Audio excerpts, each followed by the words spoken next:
We're back. We're back. As changed women. Yes.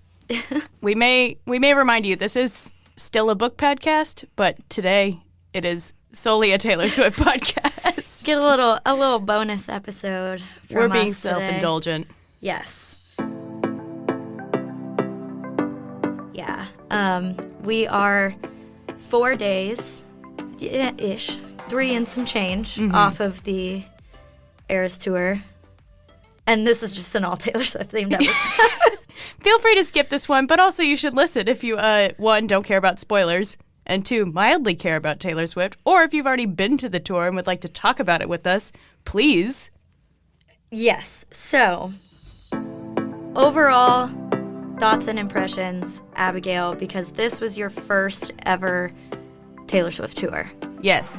I cried so much. You really did. I cried, I think, more than I expected to throughout the entire Evermore portion of the show. I just straight up, fucking sobbed. I didn't expect that.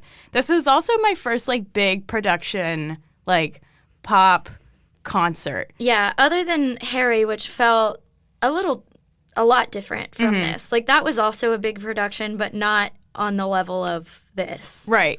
I went to the Formation tour, so I saw Beyonce, and then I've seen Beyonce and Jay-Z together for On the Run 2, and Formation was a big production too. Obviously, the choreography and everything was, fucking amazing. It was really cool. But this was different, I think. One, because, Beyonce was touring, one album and obviously did the hits from the past, but this was, career spanning. Also, I had never seen Taylor Swift before, so I didn't know what to expect. And I had managed to avoid most spoilers, so that was great. I feel depressed now. I feel sad. It's over. Me too. I really feel, well, I was texting you yesterday, we were already Googling tickets in other cities. Yeah. So if anyone's got a lead on Kansas City, let us know. Yeah, please let us know. We're going to go visit my sister anyway, and so we're If we can make it the same weekend that Taylor is in Kansas City, and if tickets happen to be available at the last minute, then, we'll be there. Any seat at this point. Yeah. Any seats. Behind the stage is fine with me. Yeah. I just want to go again. Yeah. It was amazing. I have never, I was trying to explain it to my dad, too. And, we've seen a lot of concerts together, and I was trying to be and they had these bracelets, and they were, snakes and, hearts in the bracelets, and, it was this whole thing, and, all the choreography, and, I don't know. It was amazing. It was weirdly emotional. I've had conversations with people about it of, I feel like I'm giving myself an experience I didn't let myself have as a teenager because I was, not like other girls. Too cool to be a Swiftie. Yep, too cool to be a Swiftie, too cool to think things are cool. Right. Basically. To like what other people like. Yeah, exactly, which isn't fun. It's not fun to be a hater, so. No, not at all, but it's very fun to be a Swiftie. It is very fun to be a Swiftie. It was just so joyful. I think that is what I felt in comparison to the other tours I've been on. So this was my 5th time seeing Taylor. I went to the Fearless tour, which was much smaller, because that was really, it was her second album, but her first, kind of big, top 40 successful album. Right. And then I didn't go to the Speak Now tour. That was when I was too cool for Taylor, because I was in college. And then I went to the Red tour when I was also in college. And then 1989, and with the Red tour, I was just I was kind of still kind of out on Taylor because I was going through my listening to the fucking Arctic Monkeys or whatever, and yes, weren't we all? Indie Tumblr girl. Yes. And so I wasn't that into the Red tour, even though I was secretly very into Red, the album, but no one could know. No one could know. No.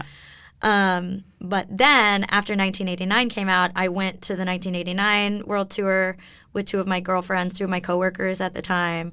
And that album, I was I think I'm back in this. But that tour, I was I would die for this woman. That was when, and then I went to the Rep tour and then now this. But the thing about the Eras tour that felt so different, and I don't know if it was because it is the Eras tour and she's playing all these songs from different periods of her career, if she gained a bunch of new fans in these 5 years since she's toured, if some of the fans who were really young 5 years ago are now old enough to go to the tour.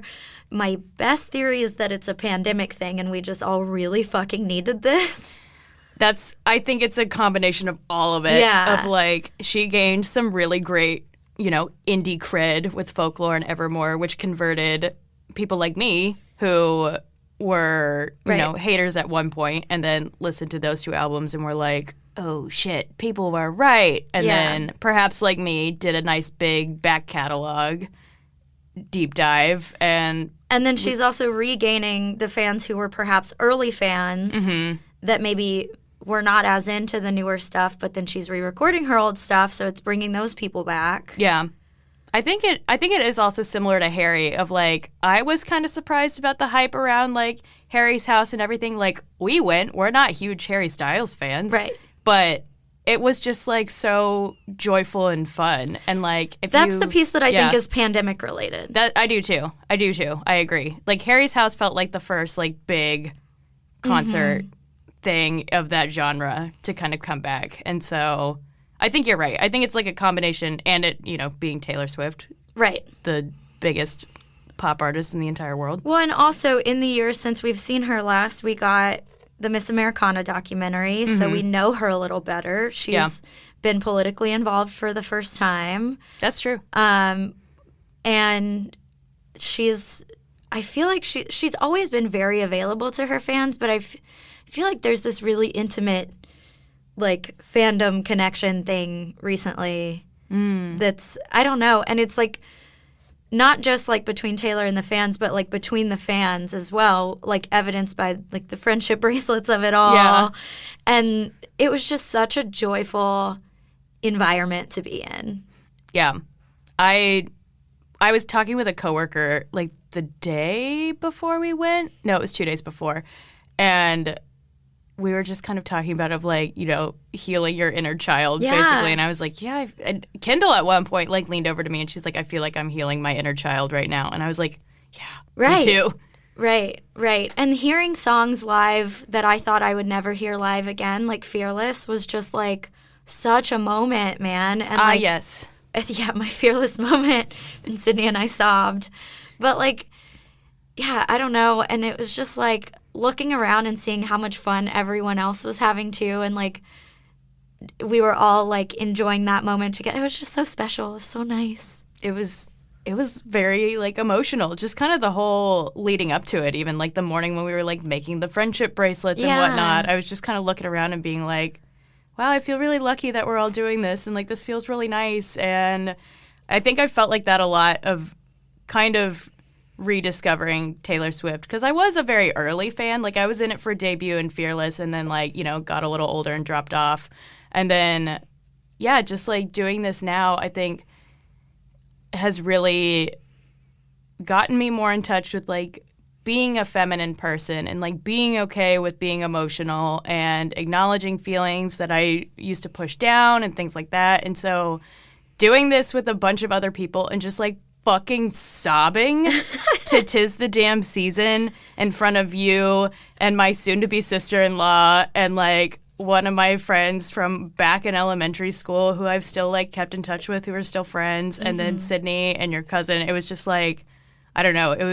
I think the whole thing was just like very emotional. Yeah, it was such a special group that we had together of girls too, because even though not all of them knew each other, they are all people who are like special to each of us in different ways. And like you said, your soon-to-be sister-in-law, who I really like and get along with really well, and your childhood friend, who I really like and get along with really well, and then my 22-year-old cousin, and my best friend from middle school, who is now about to move to another state, and we've like never not lived in the same state before. Like, it was just this like, and then you and me, of course. Like, yeah. And so like, it was just so, even though we weren't all equally close with everyone involved, it just felt like such a like emotionally tight-knit group because we were all important to each other in different ways. It was very much like seeing different parts of my life like all come together at the same time to do this, Right. which was really crazy. Of like, Kendall, who I've known for like, like almost 20 years now, and then you, and then like, I feel like I'm going to get emotional talking about it again. Right, and just like how fun, like, because it's sometimes hard to bring different friend groups together or whatever, which is something I know we both like to do, but it doesn't always both of our thing is like we want all our friends to be friends with each other. Yeah. But it doesn't always mesh because like people are different people and like, and so like this is something that I don't think would have gone badly because I love all these people that we went with, but like it's hard to bring together a group of 6 very different women, like over a 10-year age range too. Because like true. My cousin Liv is 22 and I'm almost 32, and all of y'all, the rest of y'all, are in between us. Yeah. At various places. Like it's a really wide and like most of us live in Austin, but Campbell lives in DC and like lives still in college, and I like teach at the college that she goes to, and like it's like on paper it shouldn't have worked. Yeah. But it did. Yeah. Which was really special. And then your mom and your stepdad, like we converted my stepdad into a Swiftie while we were there. I wish that we had taken a photo or video of the look on his face because it was pure awe when we were sitting there watching the rep tour the night before we went to Eras. So my mom and my stepdad hosted all 6 of us for the Houston stop. And when Abigail says hosted, they hosted. There were decorations, there were goodie bags, there were themed drinks, there were pink pancakes. Yeah, there was.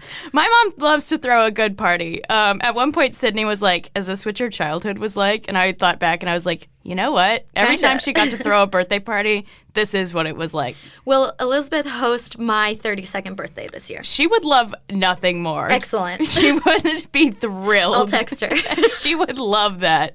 Like, can I just bring all my friends to your house? She truly would love that. Yeah. Absolutely. But we put on the rep tour the night before, and my stepdad, I think, was kind of just amused by all of us showing up at their house and being like, oh, so you guys are going to go see Taylor Swift and you paid all this money?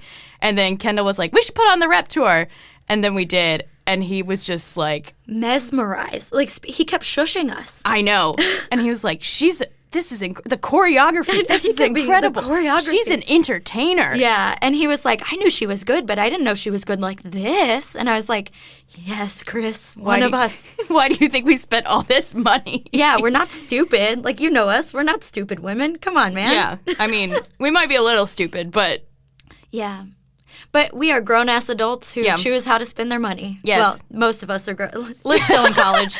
Liv was sponsored a little bit. Yeah. But, the 22-year-olds need sponsorship. Yeah. So.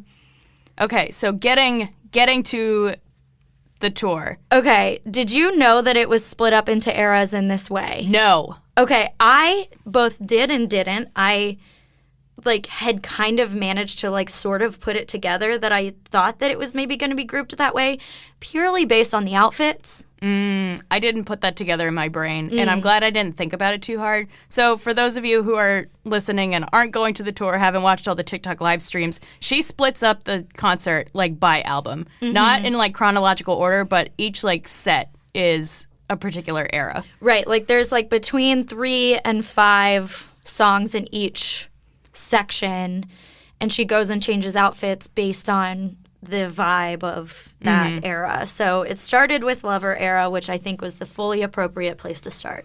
Yes. It's the Lover Fest we never got. Yeah. Somebody else had written that too, of a sentimental nod to hey, we should have been here for these songs. Exactly. So let's open with them. We should have gotten the Summer of Cruel Summer. So what'd you think of how she opened it? Miss Americana both makes sense to start with and is very weird to me because I feel like that's one of those songs.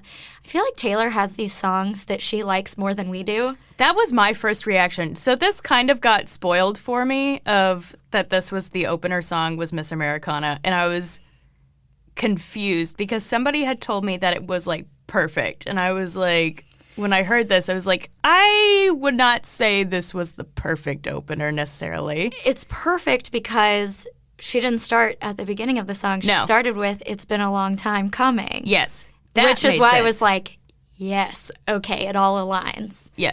And the documentary is called Miss Americana, so I feel like she sees herself a lot in that Miss Americana character to me.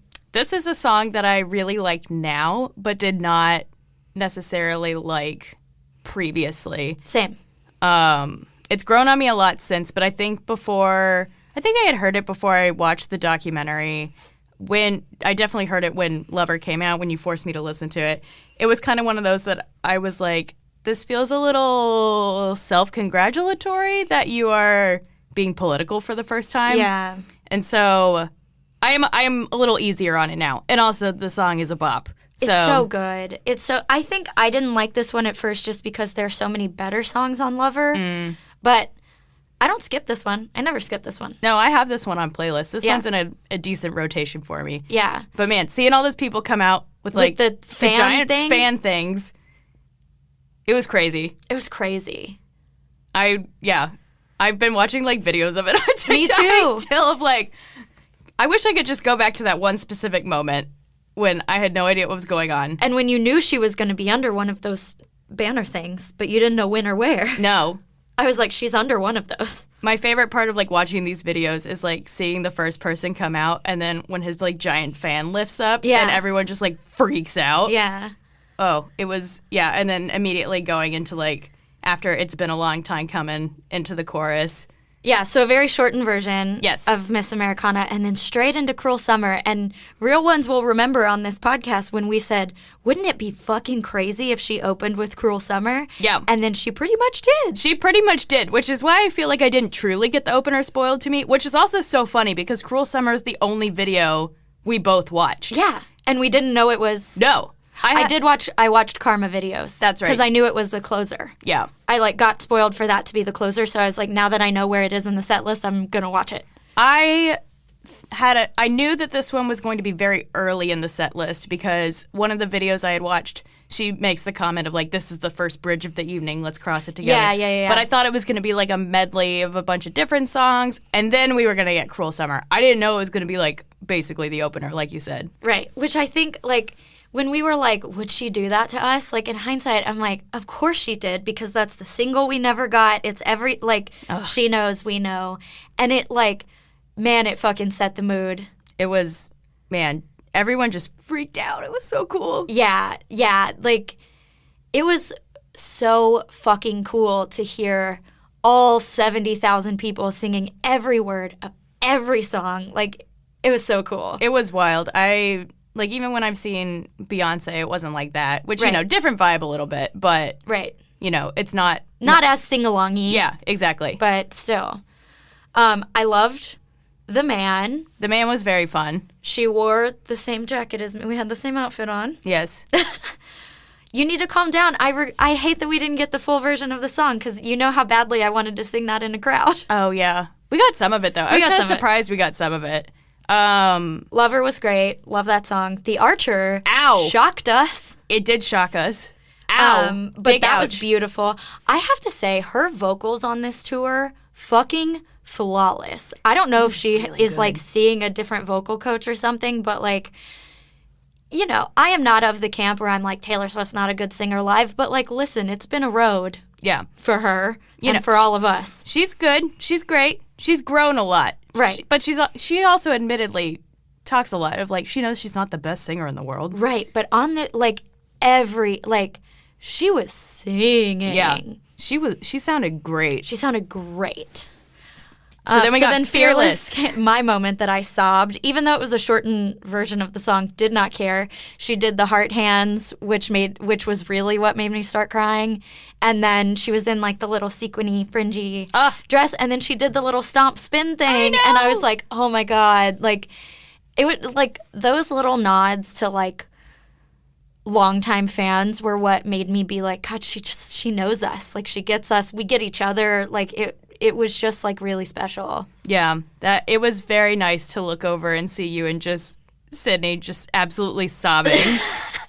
Like, there's a video that will never see the light of day. I've showed friends, but Yeah. it will not be posted online anywhere. No one who listens to this podcast is gonna see it. No one needs to see it. So then we got You Belong With Me and Love Story. Would have liked more from the Fearless era, but I get it. Yeah, you gotta do the hits. Yeah. It is what it is. Evermore got 5 songs, which is crazy. Our girl has famously ignored that Evermore even exists, so she fucking proved us wrong. So we had 'Tis the Damn Season spoiled for us that it was on the set list, which was kind of a worthwhile spoiler because it was one I did not dream would be on the set list. Right. But I didn't know where it fell. And that she opened the Evermore segment with 'Tis the Damn Season. And the set with the trees, like, oh my, I have goosebumps. I feel like I'm gonna cry again. I just burst into tears. You did. I could not stop. I never thought we would see that song live. I never thought it.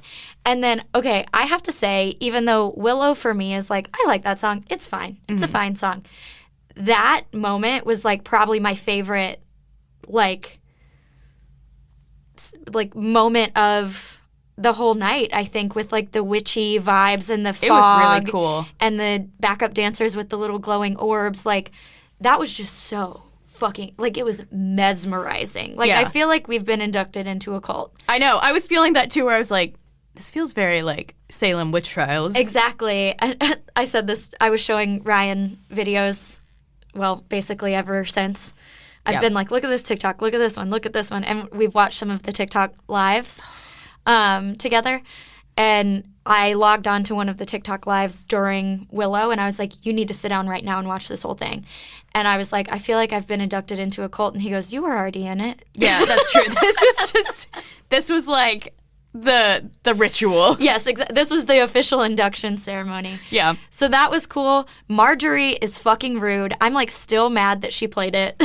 I sobbed through this one. Campbell next to me was like, I'm a Marjorie hater. And I was like, what the fuck is wrong with you? Like, I don't care if you like the song or not. How can anyone listen to it without crying? Like, the bridge. Ow. I ow, know. ow, ow. I know. And like, I literally couldn't even sing along to it because I knew if I did, I was going to start crying. So I just like stoically stood there. Oh, I sang and I cried while I was doing it, but I just like had my hand over my mouth and was just I didn't like, look at you. I couldn't look at anyone. I just watched Taylor and I was like, I'm going to enjoy this performance. And that yellow dress she was wearing, or orangey dress she was wearing during it was so beautiful. Oh, it was so pretty. Like the floral one. Her looks were so good. She looked beautiful. She's so beautiful. A beautiful woman. Champagne Problems. Also what we've deserved. Yes. Oh my gosh. And she acknowledged it. Yeah. She was like, I wanted to play this song because I wanted to hear you all sing the bridge together. And then we did.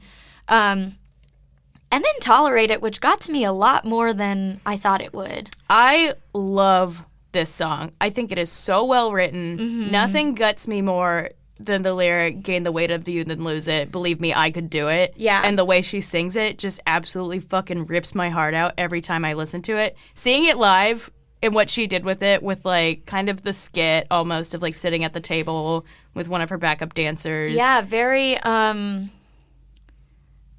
what's John Mulaney's ex-wife's name? Anna Marie Tendler. Anna Marie Tendler. Ow. Right? Damn. With the table? Yes. I know. Ow. Ugh. I know. It was so good. I'm so glad we got to see that. And then, okay, going from Tolerate It into Ready for It is the most fucked up thing that this woman has ever done. There was like, you know, the video transition in between while she changed clothes. I would pay $700 again to see you react to Ready for It. What? You, like, your soul left your body. I blacked out. Yeah. What happened? That was it. You were just so excited. It was so cute. Campbell and I both looked at you like, it's happening. Because I had gotten maybe like a glimpse of this one on TikTok, but like swiped real fast. So I was like, I think I heard the bass, but like I didn't know now. The choreo was really good to this one. So much of like the way her and her dancers were moving around the stage like as a unit for so much of the show. Mm-hmm. Like they would like walk at the same time and like just moving as like this like morphing like mob of people was like hypnotizing. And that's like what this song, like the choreo in this song was for me. after like watching to like the intro video and like I didn't know where rep was gonna fall in the set list or anything like that. Just like the whiplash from Evermore into rep. I just like fucking lost my mind. Her outfit, that was my favorite outfit. Yeah, it was amazing. So good. Snake microphone, so good. Brought back the snake microphone. Snake in lights through the crowd. Oh my crazy. God. I'm so mad, but I understand why. But I didn't take any videos during the rep portion, and now I'm just like on a mission to find good views of them. Yeah. And they are so hard to find. Well, you have to go to TikTok. Right. And so, of course, it's just like views from people's seats. And so, like, I need the Disney Plus, Netflix, whatever special, like, right now. I have like a whole TikTok folder that's saving videos from the night that we were there, and then saving just like other Taylor Eras Tour videos. Can we make like a shared favorites thing on TikTok? That would be great. I can check. Yeah. Maybe I can make it public so you can at least see it. That would be great. We got Delicate. We got 1, 2, 3, let's go, bitch. And she did it with us. She said 1, 2, 3, and then she went gestured, come at me. I didn't see that. Yeah. So after sobbing through Evermore, I had a contact issue where there was just like mascara smeared all over my right contact, which is my dominant eye.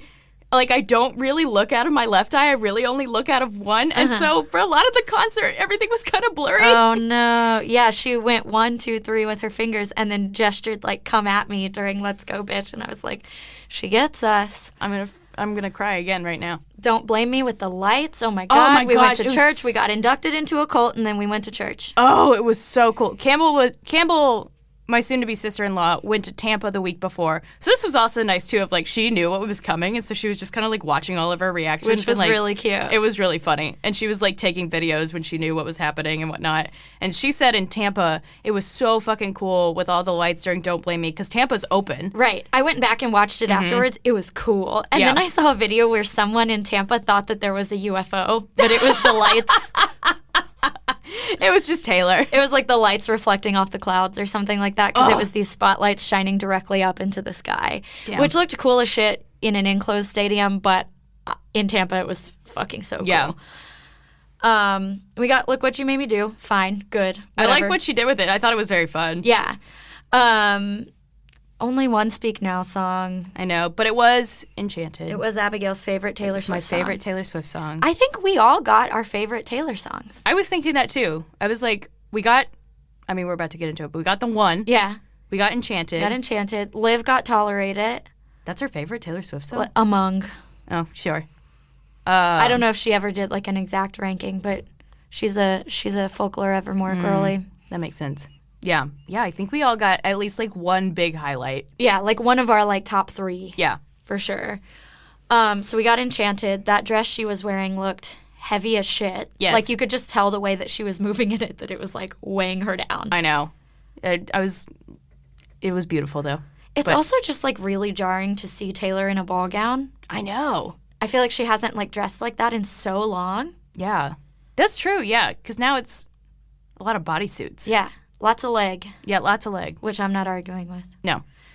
Then we get Red, which had the cutest little intro with the backup dancer doing. Oh, yeah, that was cute. Almost mime routine kind of thing with the box. That was cute. That if you had told me that this was gonna happen, I would have been like, that's so cheesy. But in the moment, it was very cute. Yeah, it was cute. I mean, it's still cheesy, but it was cute. Right. It was enjoyable in the moment. Yeah. Because I was also convinced she was gonna come out of that fucking box. I was waiting for her to pop out of it, just hello. I thought it was going to be a joke about her being in the suitcase. That would have been fucking hilarious. Right? They should have rolled the cleaning cart out with her in it. So we got the obvious ones from Red. 22, We're Never Ever Getting Back Together, I Knew You Were Trouble, All Too Well 10-minute version. This was fun. And of course, All Too Well, that was always going to happen. She had leaves falling from the sky. She had snow falling from the sky. I wish I could have seen her better. This was one where I was kind of frustrated with the pole. Yeah, we did have a semi-obstructed view. Yeah. But half the time singing to that song, I was in my own. That's true. Space anyway. Yeah. So it was beautiful. So the Red portion was solid, fine, and then spoken word version of 7. I know. Which was really lovely. I didn't expect that at all. I'm kind of bummed we didn't hear it, but I never thought we were going to, so, Yeah. you know. Katie and I have 7 tattoos. We do, so that was very sweet. And then we heard The One, which is my favorite Taylor Swift song, and she was like on the roof of the folklore cabin, which was like very ethereal and like hypnotizing, and just like a little slower, sweeter moment after like the high energy of Red and then into All Too Well. Like The One was like almost a little like reset. It felt like a little bit.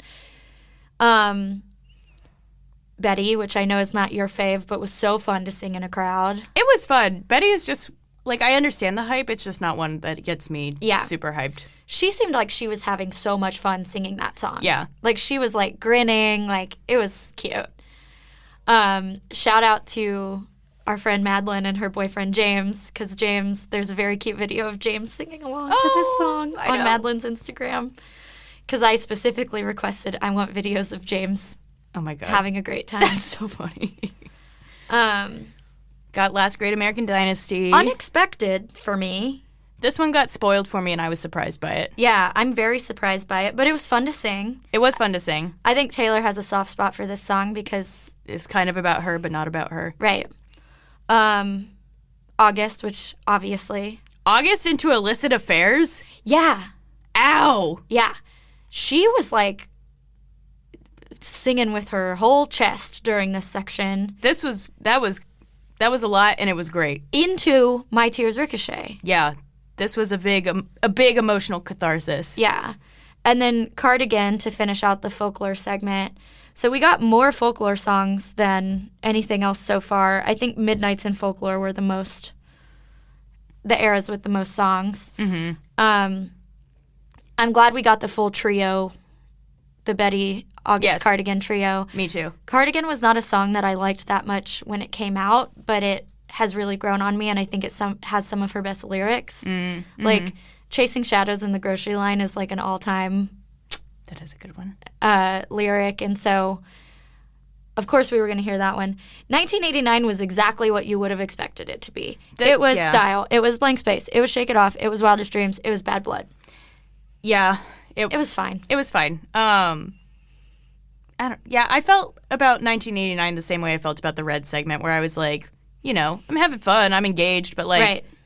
I enjoyed the 1989 songs more than I enjoy the Red ones. Red is not my album, and the songs I do like from Red are not the hits. I wish we had gotten like one deeper cut from each of those. Yes. Like a little fan service of like, hey, I know y'all really love Begin Again or whatever, which I know. We went to the Friday night Houston show, and the Sunday night Houston show got Begin Again, so I'm happy for my friends and our friends who went that night, but fuck all of y'all. Mad for us. Yeah. Although, we did win a little bit. Yeah, because right after this, we got Wonderland Acoustic. Yes! Which was incredible. And then we got You're Not Sorry on piano, which, like, I don't know if this is all over your TikTok, but everyone is like, this is one of her all-time greatest vocal performances. Ooh. Yeah. I've been on the Wonderland side of everyone being like, I cannot fucking believe you guys got Wonderland. I love that song. I love that song. I love Wonderland. And so this was very cool. This is not one I even put in like my hopeful surprise song rotation, but I didn't think that hard about it unless I was really hoping for Right Where You Left Me. Yeah.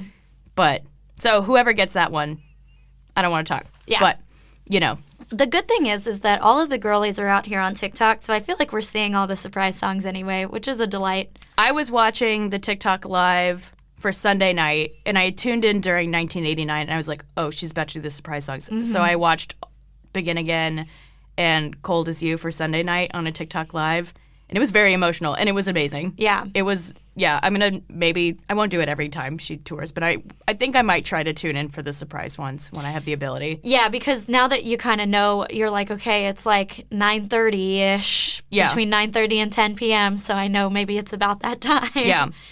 When they're in the same time zone as us, at least. So then we got surprise songs, and then All of Midnights, which I was... I think, as we've said on this podcast before, All of Midnights, pretty much, they're all stadium bangers. Any of those songs would have hit real hard in a stadium. So I'm not mad about what we've got. I'm upset about what we were missing, but I think if she had swapped out other songs, I would have been saying the same thing. Yeah, so we got Lavender Haze, Obviously. Into Antihero, Obviously. We got Midnight Rain. I was a little surprised by that. Yeah, I was a little surprised by that, but I did really love the way she arranged it. Mm-hmm. And then we all left our bodies for vigilante shit. Taylor does a chair dance that is not that intense, but it is not. Taylor's never sexy on stage in that way. No. And so that was, as someone who has seen her now 5 times, I was like, whoa. Mm-hmm. So I had heard about this, but I did not watch videos. And so I knew it was coming, but I hadn't seen it. And so when they started bringing out the chairs, I think I nudged you and I was like, watch. Yeah. And it was really cool. It was so cool. I loved it. It was very hot. Yeah. And then Bejeweled, which was so fun. And she did the TikTok dance, Yes. which I love it. Mastermind, which I'm so glad we got because I am glad about that one. I thought she would play it, but I was like, what if she doesn't? I don't know. I'm very glad we got that one. And then Karma as a finisher, it's like the perfect finisher song. She's so good at picking like kind of the most fun, like maybe not the best songs, but like the most fun songs off of a record to finish with. Like Rep ended with This Is Why We Can't Have Nice Things, which is like not Kind of a garbage song. but a fun ender. Yes, absolutely.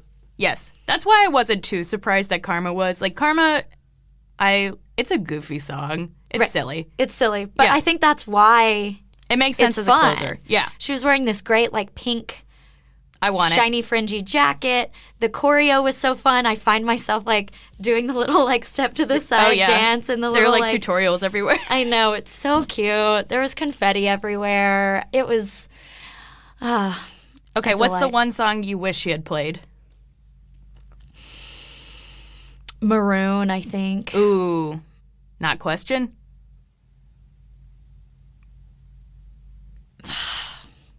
Probably Question. I don't know. I mean, like if I'm going to answer that question honestly, it's Death by a Thousand Cuts, but Well, like yeah. yeah, maybe Question. I'm trying to think of what would have been more fun to sing in a group. Yeah. So yeah, maybe Question. I don't know. Those two are real. Even though I like Question more in terms of wanting to like see it and sing along with it, those two are pretty close for me. Obviously, there are all kinds of deep cuts that I like. The surprise song that I was wishing for was "The Other Side of the Door," which is a great song. Somebody's going to get that one. So definitely, someone's gonna get that one. I felt like we got some pretty good ones, though. I'm pretty happy with You're Yes. Not Sorry in Wonderland. Yes, absolutely. I don't think there are any that I would have been like straight up like disappointed by, but there are definitely some that I would have been like, okay, Cool. yeah. But these I like both of these songs. People were like, what did Joe do for her to do Wonderland followed by You're Not Sorry? I know. What do you wish you had heard? In my dream set list, we would have heard like Haunted, Yeah. which would have been, Well, Dream Set List, we would have gotten more Speak Now. yes, we would have gotten more Speak Now. Like at least a Sparks Fly. Come on. I wish we had gotten, yeah, like you said, I wish we had gotten like one deeper cut from Red, like a Treacherous. Right. That would have been amazing. A State of Grace. A State of Grace. A State of Grace is a stadium banger. Yeah. But somebody already got that one. Yeah. Our friend Nadia did. Yes. I don't know. I feel very happy with what we did get, that we got. Oh, I would have loved another Rep. Would have loved like a Call It What You Want. I like if I had to pick 2 surprise songs, it would have been The Other Side of the Door and Call It What You Want. But I've seen Call It What You Want live before, so I'm not that upset about it. But I do really, really, really love that song. Like, I understand you got to do the hits. Right. And when you do an Eras tour like this and you're breaking it up in like literally into eras, you got to do the hits from those eras. So I understand that. I do just wish for like Red in like 1989 and like maybe some of the more back catalogs, like we got, One more. yeah, like half hits and then maybe like 1 or 2 deep cuts. Also, like, can you call it an Eras tour if there's nothing from debut? Because that I have beef with. That was surprising. Like, at least one song. Yeah, I don't know. Throw it into the Fearless segment if you really need to. Do a medley. I Yeah. don't get, like, give us something. I was surprised with no, With none. Yeah. not even like our song. Right. I feel like our song is the obvious choice. Because because everyone knows that song. Like, it doesn't have to be a Tim McGraw or whatever, but, like, our song was the first kind of, like, breakout, like, top 40 radio hit. Yeah. So. Would've, could've, should've. That would have been a great one to hear live. Yeah. Man. I'll die for whoever gets Dear John or would've, could've, should've. I don't know if she'll do Dear John. That one feels to me I hope so. right now how it felt when she wouldn't play All Too Well for such a long time. I don't know.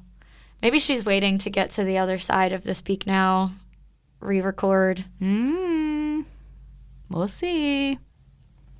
I don't know. I do feel like I both feel sad that we're on the other side of it and relieved because I had all this, like, built up energy anticipating it. And now I feel like I can live my normal life a little bit easier. You can get back on TikTok. Right. I can get back on TikTok. I can, like, you know, plan for a vacation. I can, because, like, last week I barely got any work done. I was, like, a little kid the night before Christmas. Yeah. Yeah. Which it did really feel like Christmas. The next day, I just, like, started crying for, like, no reason. I was just, like, sad it was over for 2 days. I was sick. Yeah. From screaming. Yeah. Worth it, but it did happen. Yeah. It was delightful. No notes. No notes. It was perfect.